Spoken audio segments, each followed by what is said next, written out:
They said the submarine vanished before sunrise. But at dawn, the radio on the surface still picked up its signal. A faint Morse code message echoing through the static of the Baltic Sea. And the strangest part, it kept repeating, long after the submarine was gone. What really happened that night? And who, or what, was sending that message? The year was 1945. The war was collapsing into chaos. Germany's once mighty navy was retreating, hunted across the freezing waters of the Baltic. Submarines, U-boats, once feared across the Atlantic, were now desperate lifeboats. Some carried soldiers, others carried civilians. And one of them carried a secret no one was meant to uncover. It was known as U-513, though records would later call it something else. The Phantom of the Baltic. On its final voyage, U-513 was ordered to escort a convoy fleeing east, a mixture of naval personnel, wounded officers, and the families of high-ranking officials. The sea that night was still too still. Crew members later described an eerie calm. No wind, no movement, just silence. Only the slow pulse of the engine and the hum of the radio. Then, sometime after midnight, the signal stopped. A flash on the horizon. And silence. For hours, nothing but the steady crash of waves. Command assumed the submarine had been hit by an Allied aircraft. But then, the impossible happened. At 03:12 a.m., a transmission came through. Weak, fragmented, but clear enough to be logged. Returning to base, it said, a code signature that only U-513 could send. The same one that should have sunk hours ago.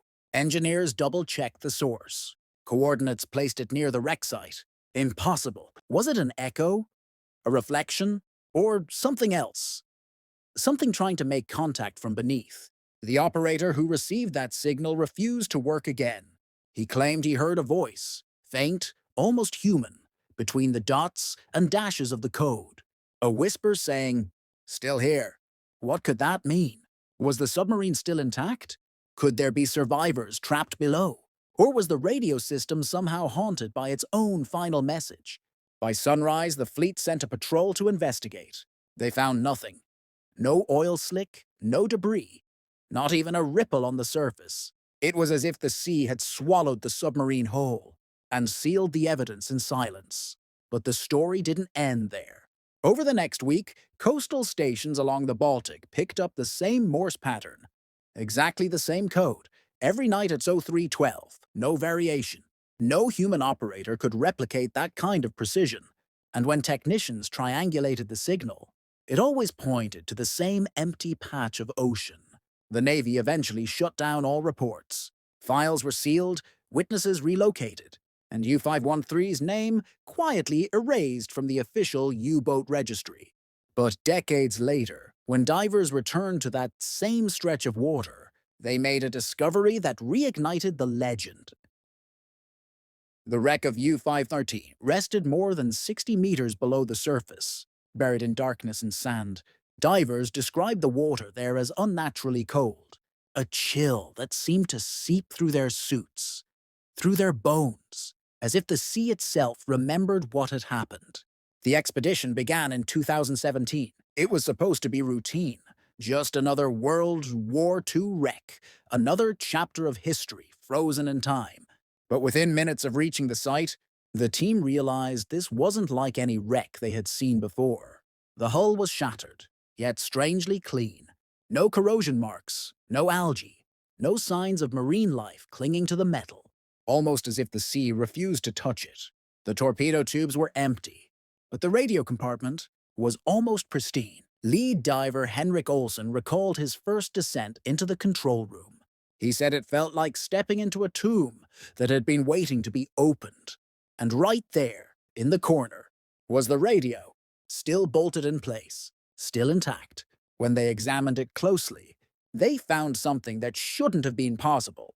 The transmitter light was faintly glowing, not bright, just a dull pulse, blinking every few seconds, like a heartbeat trapped in steel. Olsen thought it was just his light reflecting off the console.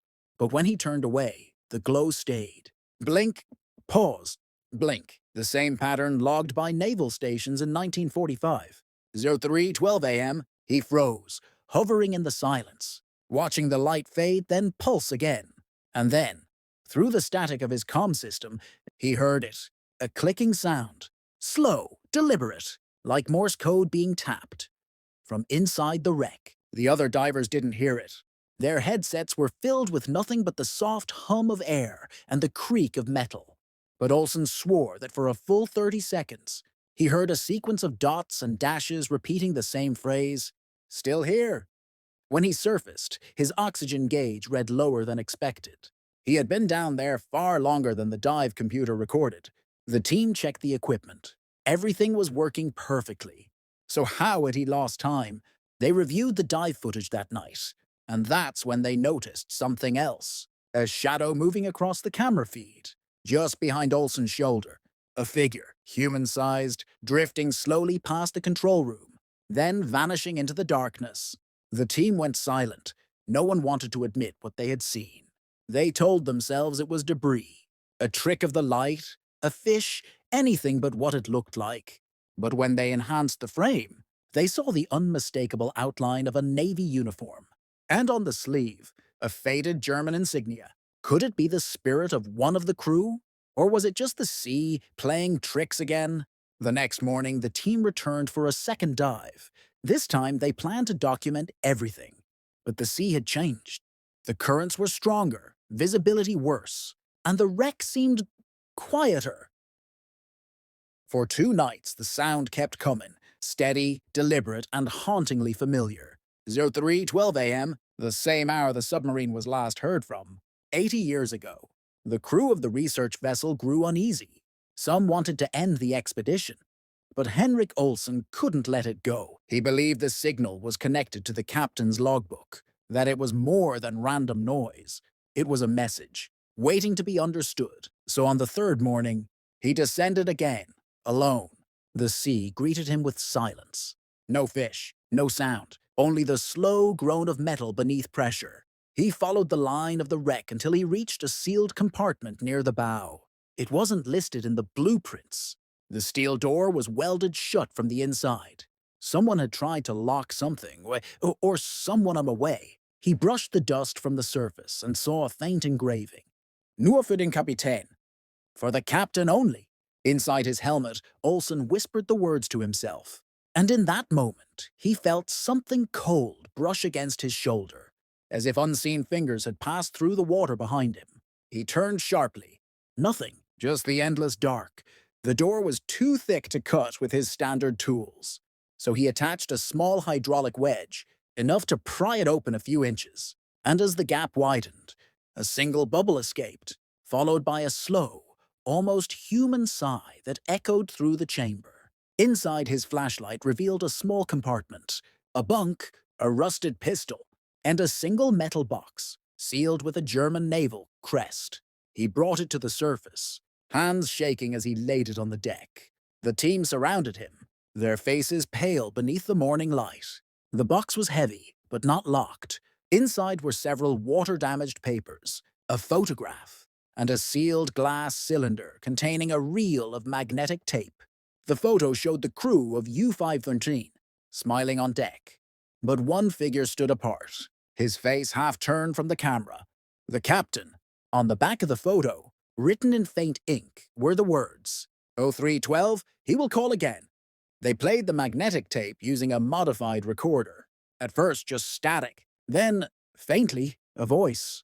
Dies ist Kapitän Ernst Wahlen. To whoever finds this, we are not alone down here. His tone was calm, almost resigned.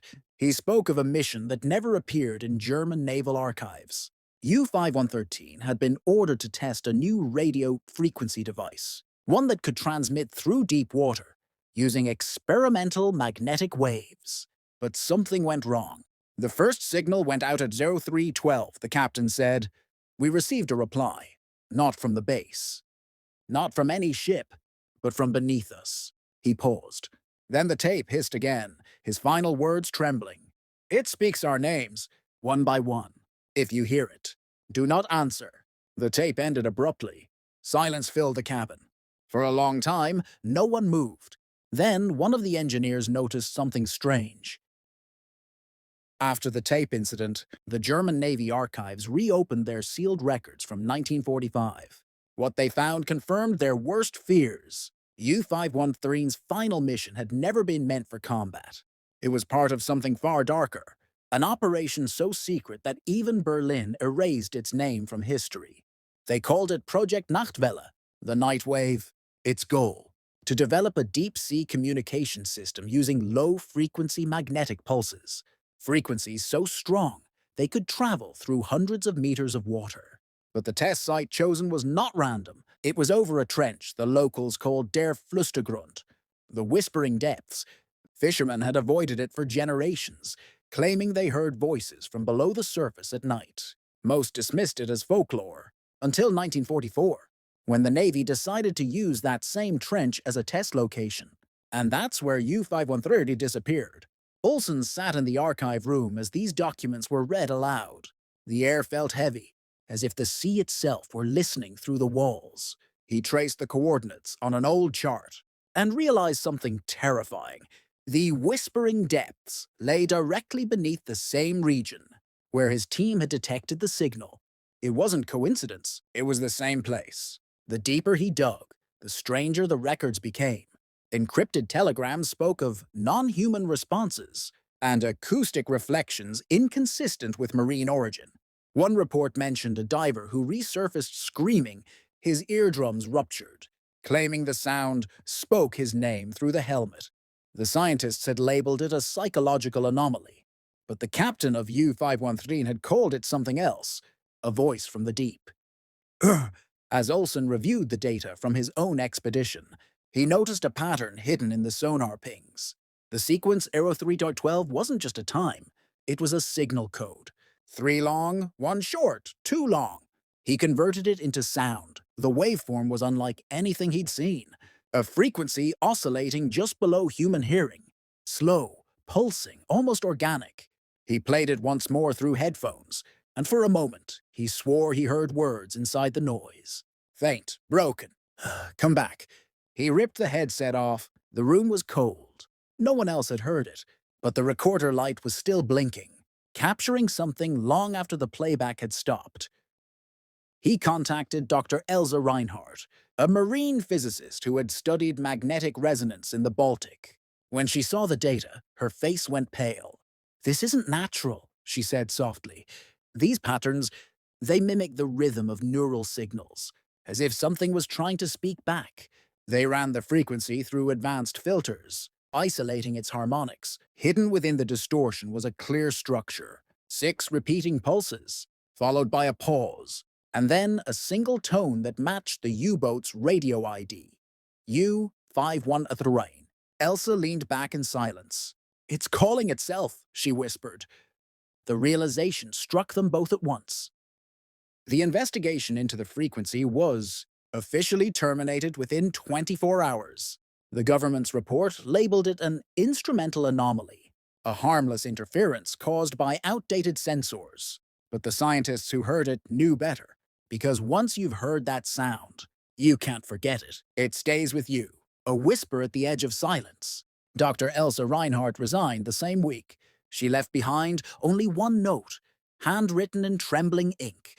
Not all echoes are from the past. Olsen tried to move on. He deleted the data, destroyed the tapes, even left his position at the research division. But every night, he still woke up at exactly 03:12 a.m. to this same low hum in his ears. Doctors called it tinnitus. He called it a memory. Months later, a cargo trawler operating near Bornholm Island picked up a strange sonar contact at the edge of the trench. The object was stationary, but the readings showed something impossible. It was transmitting. The captain described it as a pulse, steady, mechanical, like a heartbeat wrapped in static. He recorded 2 minutes before losing the feed. When investigators replayed the sample, they discovered a faint pattern beneath the static, the same 6 pulses in one tone. U-5 and 13. The Navy dismissed the incident, but Olsen obtained the file through a friend at the Institute. He played it in his apartment, and once again, the frequency began to bend the air. This time, however, there was something new. A voice, faint, male, speaking through the interference. Depth rising. Air pressure failing. It was the voice of Captain Werner Stahl, the commander of U-513, a man confirmed dead since 1945. Olsen froze. He replayed it 3 times. Each time the signal grew stronger. By the fourth playback, the voice had changed. The words were different now. They won't let us leave. The next morning, Olsen drove toward the Baltic coast. He didn't tell anyone where he was going. His phone location ended near a small harbor, where he rented a boat and disappeared into the fog. Hours later, radar detected his vessel drifting. Engine off, signal active. The Coast Guard found it empty. Inside was a single device still recording, and a sheet of paper on the console. 3 long lines, 1 short. 2 long, were 3/12. When they played back the recorder, the sound filled the entire control room, a deep, endless hum, rising and falling like the breath of something alive. And beneath it, a whisper. Olsen. The technicians shut it off immediately. But even after the power cut, the waveform continued to move, as if the sound was coming from inside the tape itself. Weeks later, a research team attempted to relocate the wreck of U-513.